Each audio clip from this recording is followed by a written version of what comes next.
Hello friends, this is SP Singh and welcome to Smarter Everyday. प्यारे दोस्तों, बात करेंगे BEd fourth semester according to Kanpur university. ठीक है, इसमें आज हम लोग डिस्कस करने वाले हैं जो आपका पेपर फर्स्ट है, भारत में शिक्षा प्रणाली का विकास एवं इसकी चुनौतियां। ओके, इसका जो प्रीवियस ईयर क्वेश्चन पेपर है, जो पिछली बार बीएड फोर्थ सेमेस्टर का पेपर हुआ था, उसको आज हम लोग डिस्कस करने वाले हैं।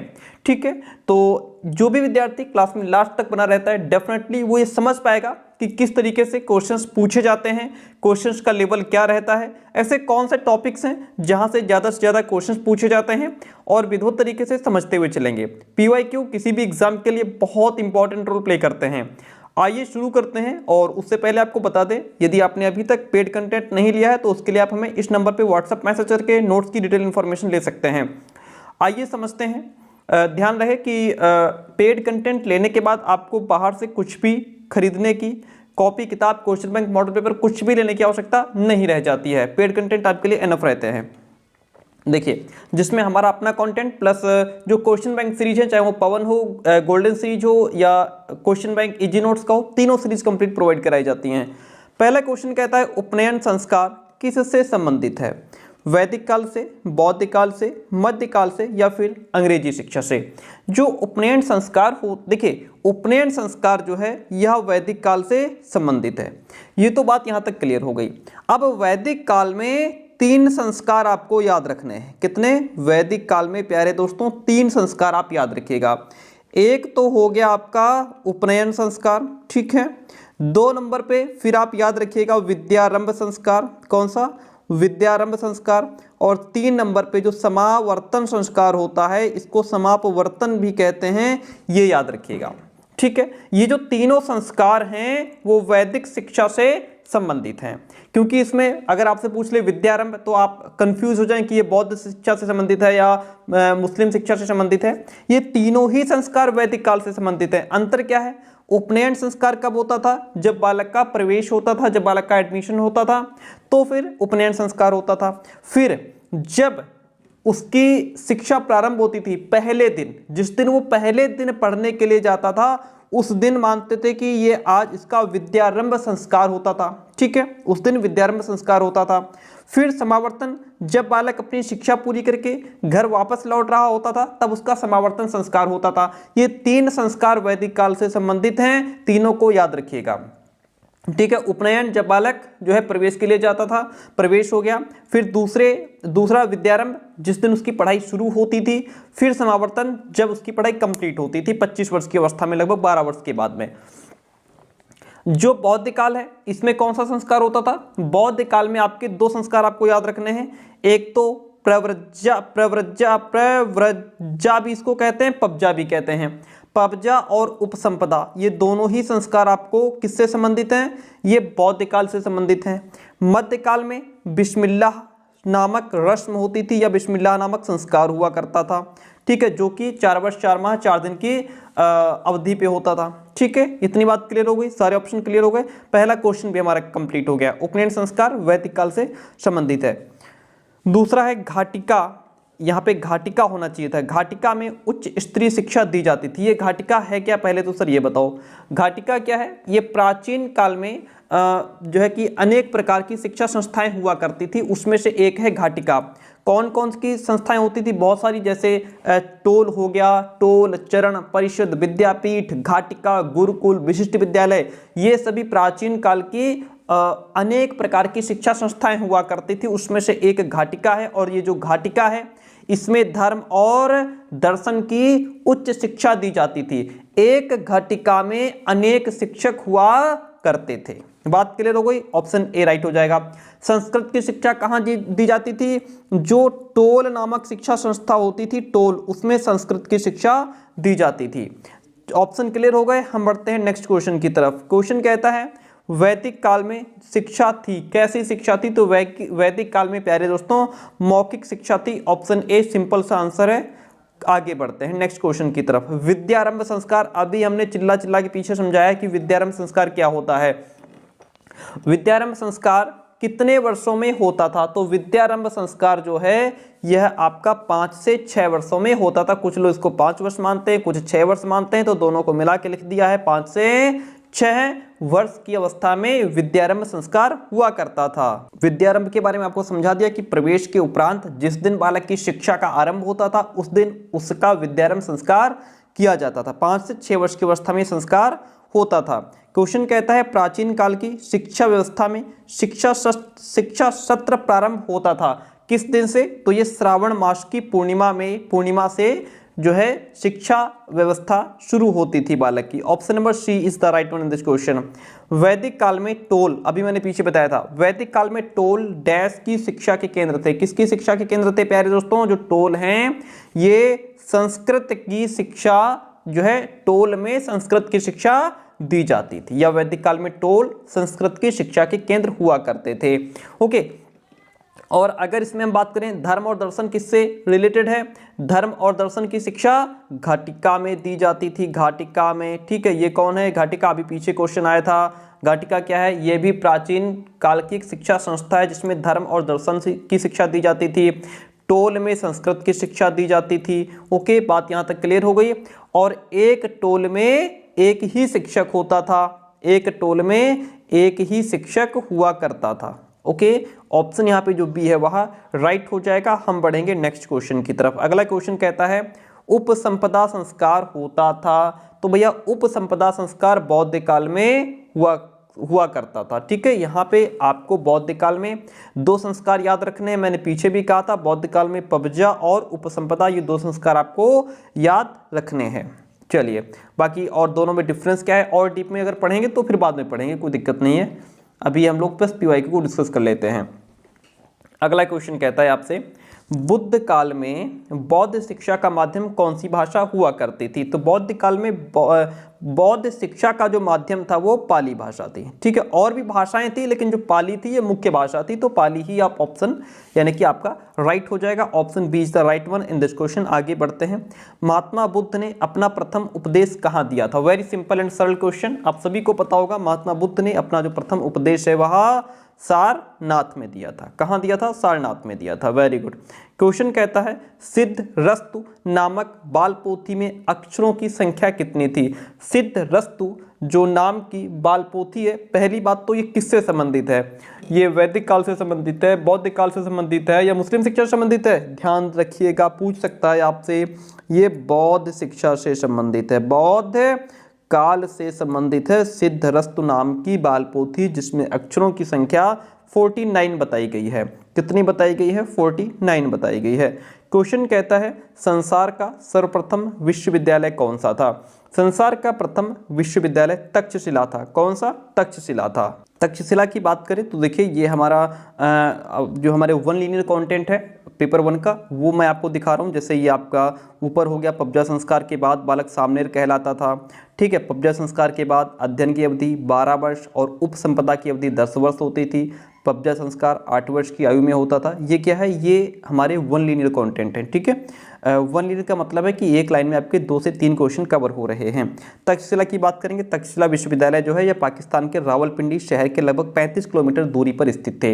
ये अनेक वर्षों तक पहले वैदिक शिक्षा का और उसके बाद बौद्ध शिक्षा का प्रसिद्ध केंद्र रहा।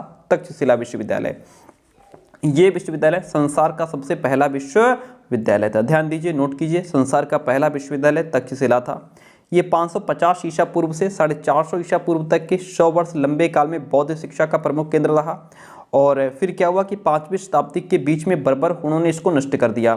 ठीक है, ये संसार का सर्वप्रथम विश्वविद्यालय होने के कारण मानव जाति की एक धरोहर है और यूनेस्को ने इसे अंतर्राष्ट्रीय धरोहर भी माना है।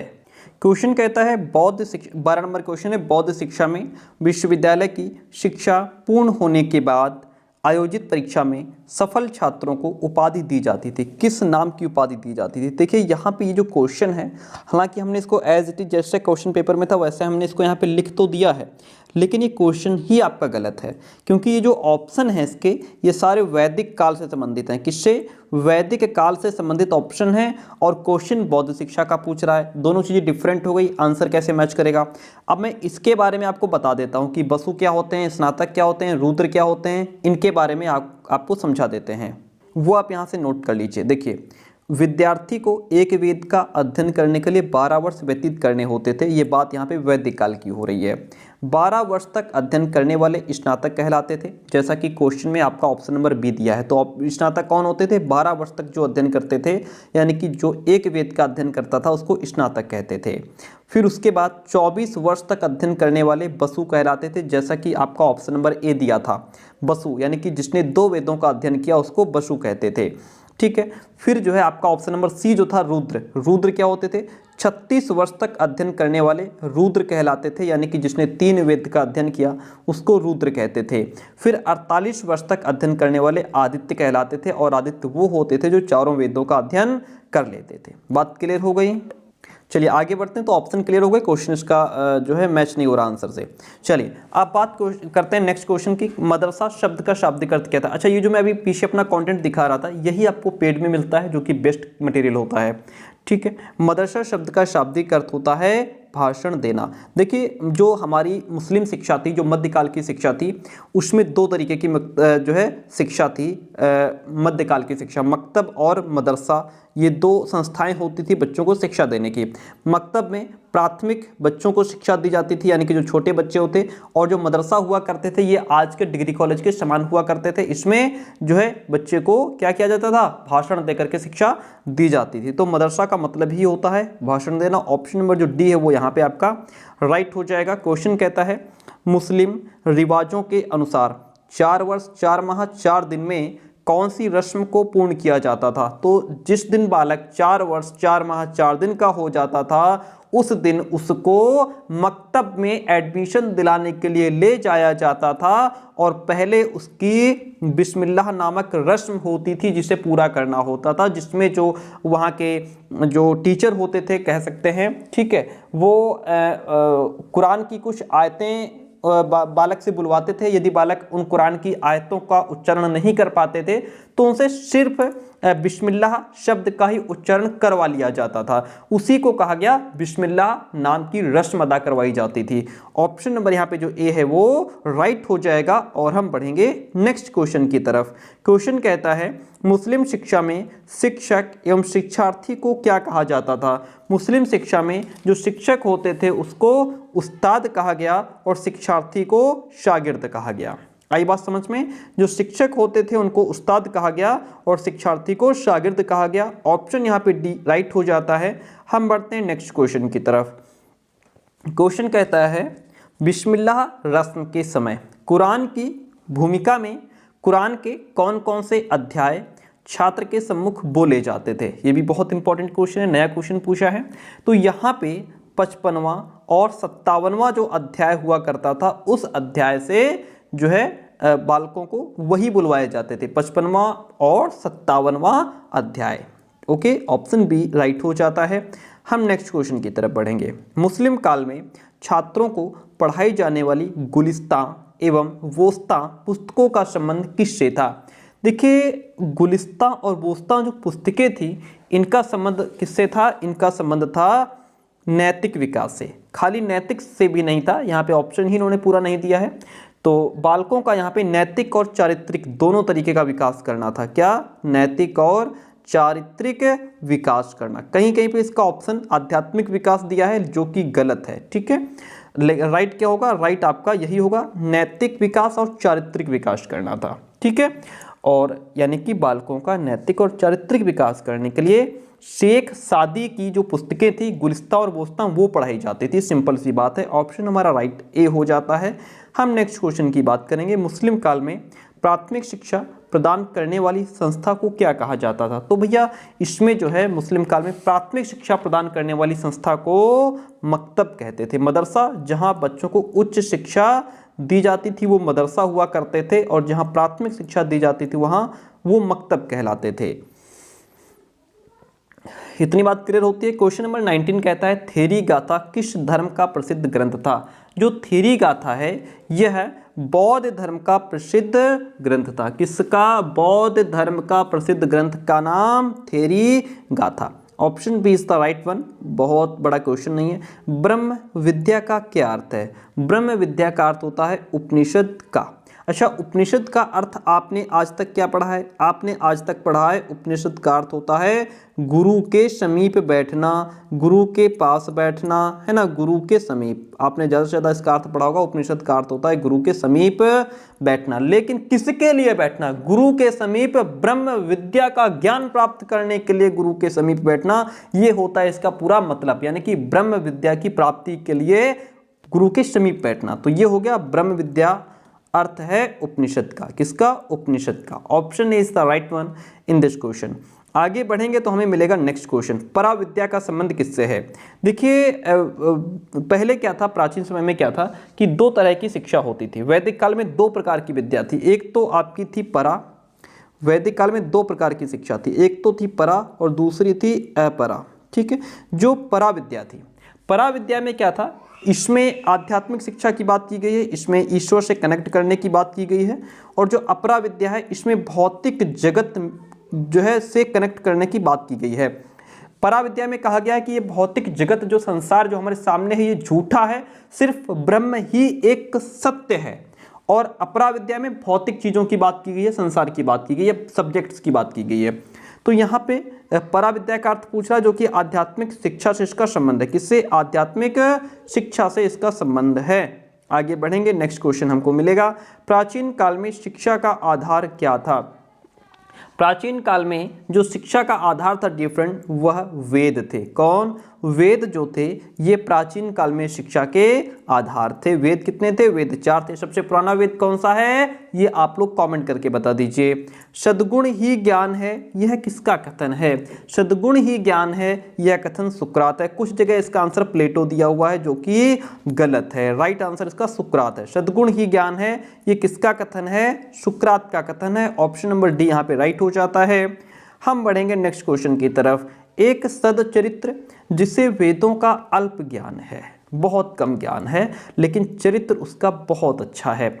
दुष्चरित्र वेदाचार से कहीं अधिक श्रेष्ठ है, यह किसका कथन है? यह जो कथन है वो मनु का है। किसका है? मनु का स्टेटमेंट है। ओके, बात क्लियर होती है। कलकत्ता मदरसा की स्थापना कब हुई थी? कलकत्ता मदरसा की स्थापना आपको बताते चले 1781 ईस्वी में हुई थी। किसने की थी ये भी सुन लीजिए, लिख लीजिए, वॉरेन हेस्टिंग्स ने की थी। वॉरेन हेस्टिंग्स ने कलकत्ता मदरसा की स्थापना 1781 ईस्वी में की थी। किसने? वॉरेन हेस्टिंग्स ने। कब? 1781 में। क्या किया था? कलकत्ता मदरसा की स्थापना की थी। इतनी बात क्लियर होती है, वेरी गुड। सबसे पहले कौन से ईसाई मिशनरी भारत आए थे? तो वो कौन आए थे भैया? वह थे पुर्तगाली जो ईसाई मिशनरी थे, ये सबसे पहले भारत आए थे। Option A is the right one in this question. Banaras Sanskrit college की स्थापना किसने की थी? बनारस संस्कृत कॉलेज की स्थापना जोनाथन डंकन ने की थी। अच्छा, ये भी बता दीजिए कब की थी? सुन लीजिए, 1791 ईस्वी में की थी। बनारस संस्कृत कॉलेज की स्थापना जोनाथन डंकन ने 1791 ईस्वी में की थी। Very good. मैकाले को परिषद में किस पद पर नियुक्त किया गया था? मैकाले को परिषद में किस पर? कानूनी सदस्य के रूप में नियुक्त किया गया था। कानूनी सदस्य के रूप में, और कानूनी सदस्य के रूप में ये भारत आया भी था। ऑप्शन नंबर बी राइट हो जाता है।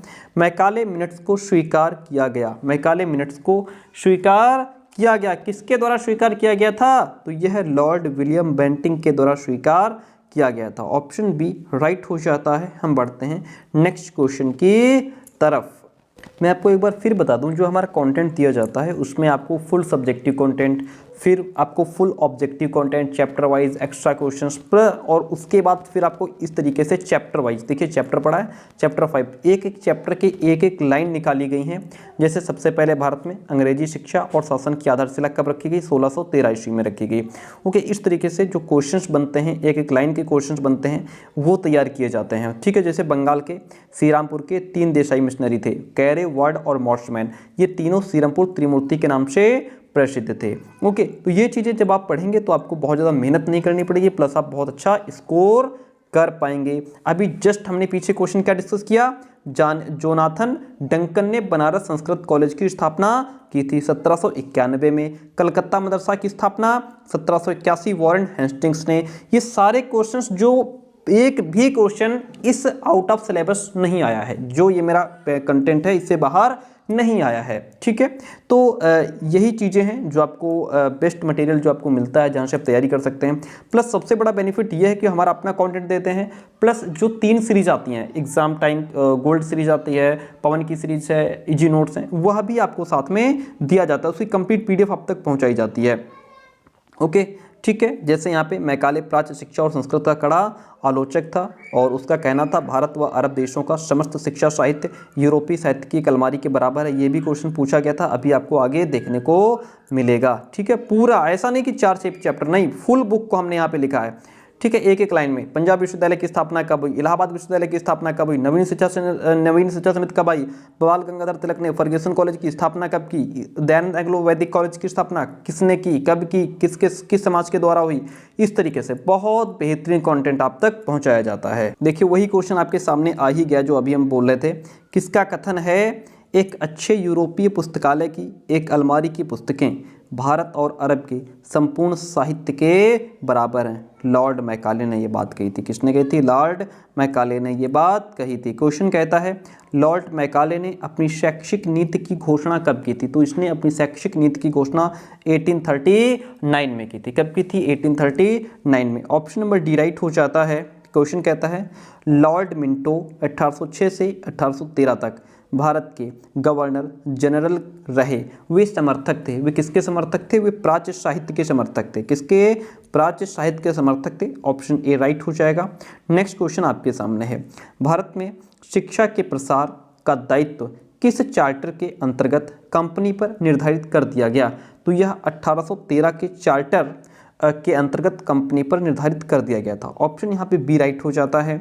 किस गवर्नर जनरल ने एडम को बिहार और बंगाल में शिक्षा की स्थिति का सर्वेक्षण करने का कार्य सौंपा था? तो वह लॉर्ड विलियम बेंटिक थे। एडम ने 3 रिपोर्टें अपनी दी थी। कब कब दी थी? अभी आगे क्वेश्चन आएगा तो उसमें हम आपको बताएंगे।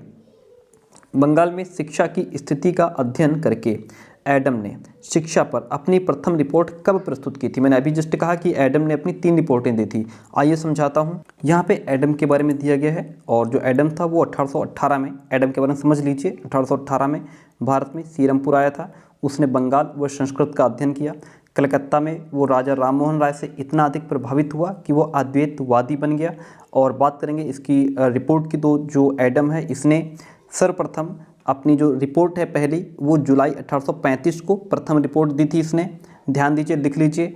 दिसंबर 1836 को इसने अपनी सेकेंड रिपोर्ट दी थी और 1838 में फरवरी 1838 में इसने अपनी तीसरी और अंतिम रिपोर्ट दी थी। आई बात समझ में? जुलाई 1835 पहली रिपोर्ट, दिसंबर 1836 द्वितीय रिपोर्ट, फरवरी 1838 तीसरी रिपोर्ट। ये इसकी एडम की 3 रिपोर्ट थी। अकॉर्डिंग टू क्वेश्चन आंसर हमारा 1 जुलाई 1835 यहाँ पे राइट हो जाता है। हम बात करेंगे एडम ने भारत में कितनी रिपोर्ट प्रस्तुत की थी? वेरी सिंपल, 3 रिपोर्ट प्रस्तुत की थी, ठीक है। वुड के डिस्पैच ने भारत में विश्वविद्यालयों की स्थापना करने के लिए किस विश्वविद्यालय को आदर्श माना था? तो वह विश्वविद्यालय था लंदन विश्वविद्यालय। किसको आदर्श माना था? लंदन विश्वविद्यालय को आदर्श माना था। वुड के डिस्पैच में कुल कितने अनुच्छेद थे? Very important question. वुड के डिस्पैच में कुल 100 अनुच्छेद थे। कितने अनुच्छेद थे? कुल 100 अनुच्छेद थे। बात क्लियर होती है। हम आगे बढ़ते हैं। वुड का घोषणा पत्र कब आया था? Very simple question. वुड का जो घोषणा पत्र है वह 1854 में आया था। कब आया था? 1854 में। शिक्षा पर एडम की दूसरी रिपोर्ट किस जिले के सर्वेक्षण पर आधारित थी? तो शिक्षा पर एडम की जो दूसरी रिपोर्ट थी प्यारे दोस्तों, वह इसमें जो नेटोर है, किस जिले पर? नेटोर जिले के सर्वेक्षण पर आधारित थी। Option is the right one. आगे बढ़ते हैं। वुड के डिस्पैच को क्या नाम दिया गया? वुड के डिस्पैच को शिक्षा का घोषणा पत्र, शिक्षा का आदेश पत्र, शिक्षा का महाधिकार पत्र, ये सारे ही नाम दिए गए थे। किसको? वुड के डिस्पैच को, ठीक है। वुड का घोषणा पत्र भारतीय शिक्षा का शिलाधार है। यह कथन किसका है? तो वुड का घोषणा पत्र भारतीय शिक्षा का जो है शिलाधार है। यह कथन हमारा है A.N. बसु का। यहाँ पे खाली बासु लिखा है, आप इसको ऐसे कर लीजिए, A.N. बसु। A.N. बसु का स्टेटमेंट है ये, ठीक है। वासु भी दिया है ऑप्शन में, ठीक है। तो अगर आपको पता हो तो वासु, ठीक है, मतलब कुल मिलाकर के ये ऑप्शन क्या हो जाएगा, AN वासु। आगे बढ़ते हैं। वुड के डिस्पैच के अनुसार बालक की शिक्षा का माध्यम कैसा होना चाहिए। वुड की डिस्पैच के अनुसार बालक की शिक्षा का माध्यम उसकी मातृभाषा होनी चाहिए, उसकी मदर टंग होनी चाहिए, क्योंकि मातृभाषा के माध्यम से बालक बेहतर सीख पाता है। क्वेश्चन कहता है निस्यंदन सिद्धांत की समाप्ति और जन शिक्षा पर बल दिया। निस्यंदन सिद्धांत क्या होता है, जिसमें जो है शिक्षा छन छन करके नीचे आती है, जिसमें कहने का मतलब ये है कि जो ऊपरी लोग होते हैं वो शिक्षा ग्रहण करते हैं, फिर उनके नीचे के लोग अपने आप शिक्षित होते चले जाते हैं, ऐसा इसमें बताया गया है। डिटेल में बाद में समझाएंगे। निस्यंदन सिद्धांत की समाप्ति और जन शिक्षा पर बल दिया है, किसने बल दिया है, तो वो हैं चार्ल्स वुड। किसने बल दिया है, चार्ल्स वुड ने। ऑप्शन ए राइट हो गया। किस आयोग ने प्राथमिक शिक्षा का भार स्थानीय निकायों पर छोड़कर जन शिक्षा का मार्ग प्रशस्त किया। ऑप्शन इसमें हो जाएगा आपका हंटर आयोग, ठीक है, ओके। किस आयोग ने, हंटर आयोग ने प्राथमिक शिक्षा का भार स्थानीय निकायों पर छोड़कर जन शिक्षा का मार्ग प्रशस्त किया। Option A is the right one. Hunter आयोग को और किस नाम से जाना जाता है। हंटर आयोग को हम भारतीय शिक्षा आयोग भी कहते हैं। क्या कहते हैं, भारतीय शिक्षा आयोग भी कहते हैं, ठीक है। हंटर आयोग में कुल 20 सदस्यों में से कितने भारतीय सदस्य थे। तो अगर तो कितने भारतीय सदस्य थे ऐसा पूछ रहा है, तो ऑप्शन इसमें आपका क्या हो जाएगा, 7। क्या हो जाएगा, 7 हो जाएगा। 7 जो है ये भारतीय सदस्य थे। हंटर आयोग ने माध्यमिक शिक्षा के पाठ्यक्रम को कितने भागों में विभक्त किया। ये आपका इसमें इन्होंने किया था 2 में। कितने में, हंटर आयोग ने माध्यमिक शिक्षा के पाठ्यक्रम को 2 भागों में विभाजित किया था। क्वेश्चन कहता है भारतीय शिक्षा आयोग का गठन कब किया गया था। भारतीय शिक्षा आयोग का जो गठन किया गया था वह लॉर्ड रिपन ने किया था। भारतीय शिक्षा आयोग का गठन किया था, किसने किया था, लॉर्ड रिपन ने। बात क्लियर होती है। वुड्स डिस्पैच किसके लिए उत्तरदायी नहीं था। वुड्स डिस्पैच जो है यह धार्मिक शिक्षा के लिए उत्तरदायी नहीं था। किसके लिए, धार्मिक शिक्षा के लिए उत्तरदायी नहीं था। आगे बढ़ते हैं। लॉर्ड कर्जन किसके समर्थक थे। डिफरेंट यहाँ पे जो लॉर्ड कर्जन हैं वो पाश्चात्य सभ्यता के समर्थक थे। किसके, पाश्चात्य सभ्यता के समर्थक थे। शिमला शिक्षा सम्मेलन किसने गठित किया था। शिमला शिक्षा सम्मेलन ये लॉर्ड कर्जन ने गठित किया था। शिमला शिक्षा सम्मेलन जो है किसने गठित किया, लॉर्ड कर्जन ने गठित किया था। ऑप्शन ए राइट हो जाता है। भारतीय विश्वविद्यालय आयोग कब बनाया गया था। भारतीय विश्वविद्यालय आयोग जो है यह कब बनाया गया था, तो भारतीय विश्वविद्यालय आयोग 1902 में बना था। भारतीय विश्वविद्यालय आयोग 1902 में बना था। भारतीय विश्वविद्यालय आयोग के अध्यक्ष कौन थे, अध्यक्ष लॉर्ड कर्जन थे। कौन, लॉर्ड कर्जन जो हैं ये भारतीय विश्वविद्यालय आयोग के अध्यक्ष थे। क्वेश्चन नंबर 55 है आपके सामने। 1902 में भारत में कुल कितने विश्वविद्यालय थे, तो 1902 में भारत में कुल जो विश्वविद्यालय थे वह 5 थे। कितने थे, 5 विश्वविद्यालय थे। क्वेश्चन कहता है विश्वविद्यालय अधिनियम कब पारित किया गया। विश्वविद्यालय अधिनियम जो है यह कब पारित हुआ, तो ये आपका पारित हुआ था 1902 में। कब हुआ था, 1902 में। ऑप्शन नंबर जो सेकंड है वह राइट हो जाएगा। नहीं, ऑप्शन यहाँ पे 4 राइट हो जाएगा। Sorry for this. क्या है, विश्वविद्यालय अधिनियम कब पारित किया गया, 1904 में, ठीक है। ऑप्शन डी राइट हो जाएगा। चलिए आगे बढ़ते हैं। शिमला शिक्षा सम्मेलन में किसे नहीं बुलाया गया। शिमला शिक्षा सम्मेलन में भारतीयों को नहीं बुलाया गया था। शिमला शिक्षा सम्मेलन में भारतीयों को नहीं बुलाया गया था।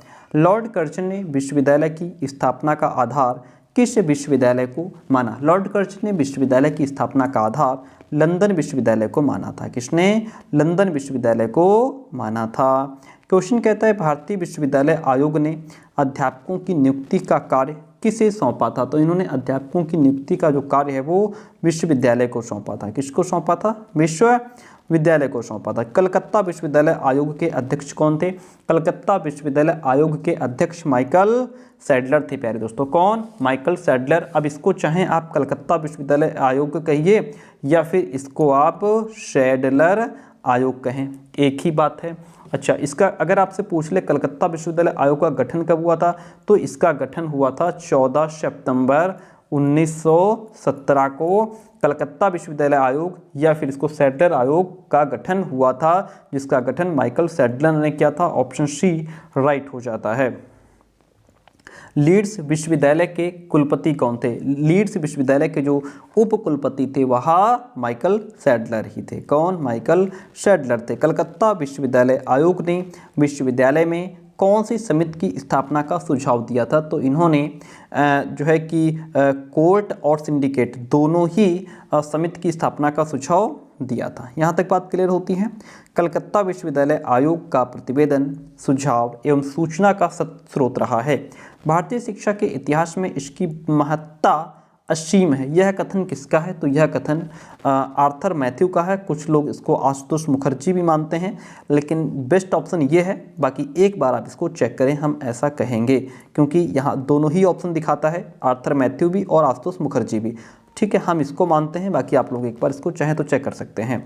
क्वेश्चन कहता है ब्रिटिश संसद ने भारत सरकार अधिनियम कब पास किया था? ब्रिटिश संसद ने भारत सरकार अधिनियम जो है वो 1935 में पास किया था। कब पास किया था? 1935 ईस्वी में। ऑप्शन सी राइट हो जाता है।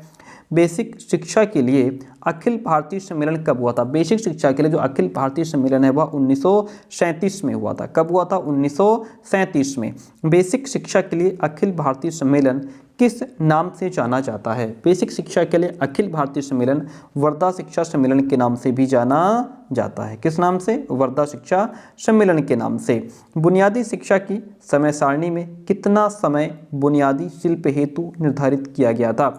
बुनियादी शिक्षा की समय सारणी में 3 घंटा 20 मिनट का जो समय है वो बुनियादी शिल्प के लिए निर्धारित किया गया था। कितना? 3 घंटा 20 मिनट। नई तालीम की योजना तैयार करने के लिए कौन सी समिति गठित की गई थी? आप सभी को पता है, नई तालीम की योजना तैयार करने के लिए जाकिर हुसैन समिति गठित की गई थी। जाकिर हुसैन समिति का गठन किया गया था। केंद्रीय शिक्षा सलाहकार बोर्ड की रिपोर्ट को किस नाम से जानते हैं? केंद्रीय शिक्षा सलाहकार बोर्ड की रिपोर्ट को हम सार्जेंट योजना भी कहते हैं, सार्जेंट रिपोर्ट भी कहते हैं। सार्जेंट योजना के अनुसार राष्ट्रीय शिक्षा किस स्तर की शिक्षा पर निर्भर है? तो यह पूर्व प्राथमिक स्तर की शिक्षा पर निर्भर है। किस पर? पूर्व प्राथमिक शिक्षा के स्तर पर। क्वेश्चन कहता है सार्जेंट के अनुसार शिशु शालाओं में नियुक्ति की जानी चाहिए। तो सार्जेंट के अनुसार शिशु शालाओं में जो नियुक्ति होनी चाहिए वह केवल अध्यापिकाओं की होनी चाहिए। किसकी? अध्यापिकाओं की। ठीक है, लेडी टीचर्स की। सार्जेंट रिपोर्ट कितने भागों में विभाजित थी? जो सार्जेंट रिपोर्ट है डिफरेंट, वह 12 भागों में विभाजित थी। ऑप्शन ए राइट हो जाएगा। सार्जेंट रिपोर्ट 12 भागों में विभाजित थी। सार्जेंट योजना का उद्देश्य इंग्लैंड की भांति भारत को कितने वर्षों में शीर्ष पर पहुंचाना था? तो इसका उद्देश्य 40 वर्षों में भारत को शीर्ष पर पहुंचाना था। सिंपल सा क्वेश्चन है, सिंपल सा आंसर है। साक्षरता न तो शिक्षा का प्रारंभ है न अंत। यह विभिन्न साधनों में से एक साधन है जिसके द्वारा पुरुषों और स्त्रियों को शिक्षित किया जा सकता है। यह किसका कथन है? यह कथन महात्मा गांधी जी का है। किसका कथन है? महात्मा गांधी जी का है। ऑप्शन डी राइट हो जाता है। क्वेश्चन कहता है नगरों में शिशुशालाएं अलग से खोली जानी चाहिए। यह सुझाव किसने दिया था? तो यह सुझाव भारत में युद्धोत्तर विकास की शिक्षा योजना का सुझाव था। किसका? भारत में युद्धोत्तर विकास की योजना का सुझाव था कि नगरों में शिशुशालाएं अलग से खोली जानी चाहिए। इसलिए ऑप्शन नंबर जो डी है वह राइट हो जाता है। भारत में विश्वविद्यालय स्थिति पर किसने विचार किया? भारत में विश्वविद्यालय की स्थिति पर जो विचार हुआ वह केंद्रीय शिक्षा सलाहकार परिषद ने किया था। किसने? केंद्रीय शिक्षा सलाहकार परिषद ने किया था। ऑप्शन ए राइट हो गया। विश्वविद्यालय अनुदान समिति के गठन का सुझाव किसने दिया? विश्वविद्यालय अनुदान समिति के गठन का सुझाव सार्जेंट रिपोर्ट ने दिया था। किसने? सार्जेंट रिपोर्ट ने किया था। ग्रामीण विश्वविद्यालय की स्थापना का सुझाव किसने दिया? ग्रामीण विश्वविद्यालय की स्थापना का सुझाव राधाकृष्णन आयोग ने दिया था। किसने? राधाकृष्णन आयोग ने दिया था। क्वेश्चन कहता है विश्वविद्यालय शिक्षा आयोग में कौन विदेशी नहीं था? तो देखिए यहाँ पे अगर हम बात करें विश्वविद्यालय शिक्षा आयोग की, इसके बारे में अगर मैं बताना चाहूँ तो इसको चाहे आप विश्वविद्यालय शिक्षा आयोग कहें या इसको आप राधाकृष्णन आयोग भी कह सकते हैं। क्या इसका दूसरा नाम जो है वो राधाकृष्णन आयोग भी है। ठीक है, अगर इसके गठन की बात की जाए तो 4 नवंबर ध्यान दीजिए 4 नवंबर 1948 को विश्वविद्यालय शिक्षा आयोग का गठन हुआ था, यानी कि राधाकृष्णन आयोग का गठन 4 नवंबर 1948 को हुआ था, ठीक है, जिसके अध्यक्ष डॉक्टर सर्वपल्ली राधाकृष्णन थे। तो यहाँ पे अगर ऑप्शन की बात की जाए तो कौन विदेशी नहीं था, KN बहल जो थे वो इसमें विदेशी नहीं थे। चलिए, इतना समझाने में फिर टाइम बहुत लग जाता है। ओके, हम आगे थोड़े थोड़े 30-30, 40-40 क्वेश्चन करके फिर डिटेल में समझा देंगे आपको। चलिए, इतना फास्ट पढ़ाने के बाद भी क्लास देखिए, शिक्षण विश्वविद्यालय का विकास होना चाहिए। शिक्षण विश्वविद्यालय का विकास जो है वह स्नातकोत्तर शिक्षण और अनुसंधान विभाग जो है ये विकास होना चाहिए। शिक्षण विश्वविद्यालय का विकास स्नातकोत्तर शिक्षण और अनुसंधान विभाग के तहत होना चाहिए। ऑप्शन यहाँ पे जो सी है वह राइट हो जाता है। शिक्षण प्रशिक्षण कार्यक्रम में विश्वविद्यालय शिक्षा आयोग, किसकी बात हो रही है, राधाकृष्णन आयोग की बात हो रही है, का जोर प्रत्येक प्रशिक्षु के लिए शिक्षण अभ्यास अनिवार्य होना चाहिए। कितने दिनों का शिक्षण अभ्यास जरूरी हो, तो ये कहते हैं कि 4 सप्ताह का अभ्यास जरूरी होना चाहिए। मुदालियर आयोग के अनुसार माध्यमिक शिक्षा किस कक्षा से किस कक्षा तक थी, तो मुदालियर आयोग के अनुसार जो माध्यमिक शिक्षा थी वह कक्षा 5 से कक्षा 11 तक थी, 5 से 11 तक। बहुउद्देशीय विद्यालय का विचार किसके द्वारा प्रस्तुत किया गया था, बहुउद्देशीय विद्यालय का जो विचार है प्यारे दोस्तों वह मुदालियर आयोग के द्वारा प्रस्तुत किया गया था। ओके, ऑप्शन डी राइट हो जाता है। मुदालियर आयोग का कार्यक्षेत्र क्या था, मुदालियर आयोग का कार्यक्षेत्र जो है वह क्या माना जाता है, मुदालियर आयोग का कार्यक्षेत्र माध्यमिक शिक्षा माना जाता है कि मुदालियर आयोग का कार्यक्षेत्र माध्यमिक शिक्षा था। मुदालियर आयोग की हम लोग बात कर रहे हैं। मुदालियर आयोग का गठन कब हुआ था बताते चलिए। मुदालियर आयोग का गठन 23 सितंबर 1952 को हुआ था। कब, मुदालियर आयोग का गठन 23 सितंबर 1952 को हुआ था।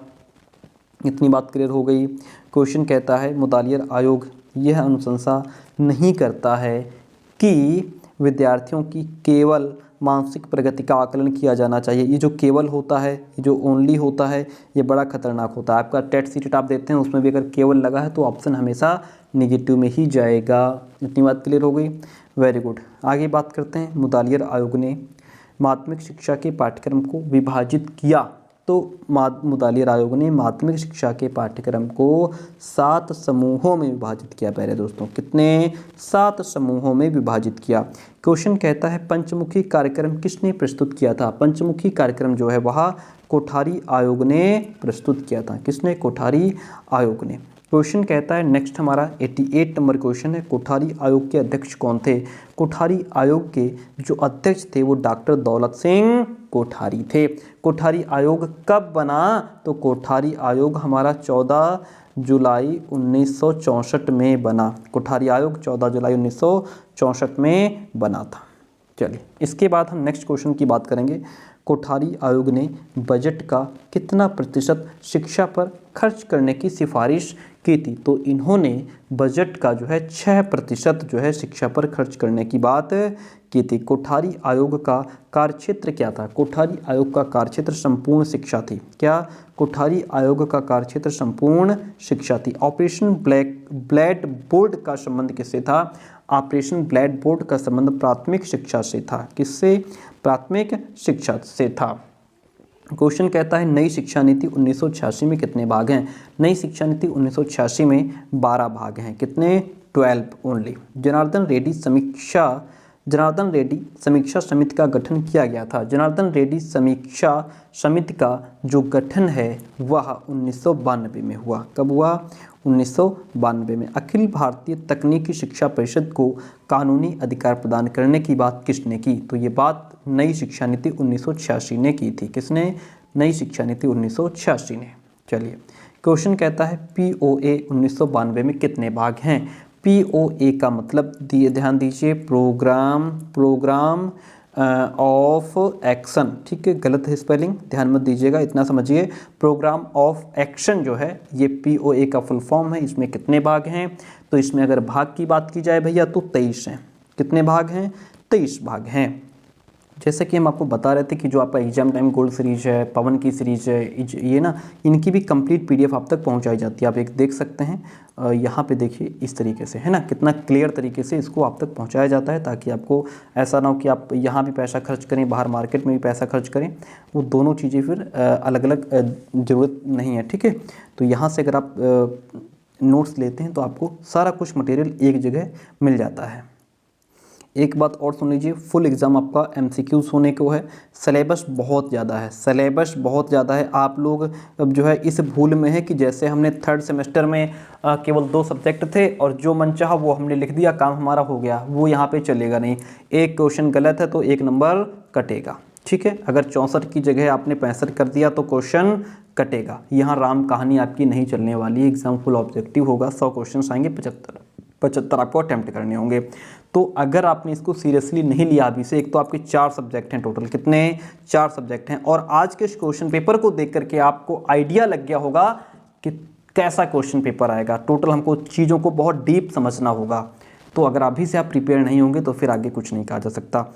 एनईपी 2020 के अनुसार व्यावसायिक शिक्षा शुरू होगी, तो व्यावसायिक शिक्षा जो है वह शुरू होगी भैया कक्षा 6 से। कहाँ से? कक्षा 6 से।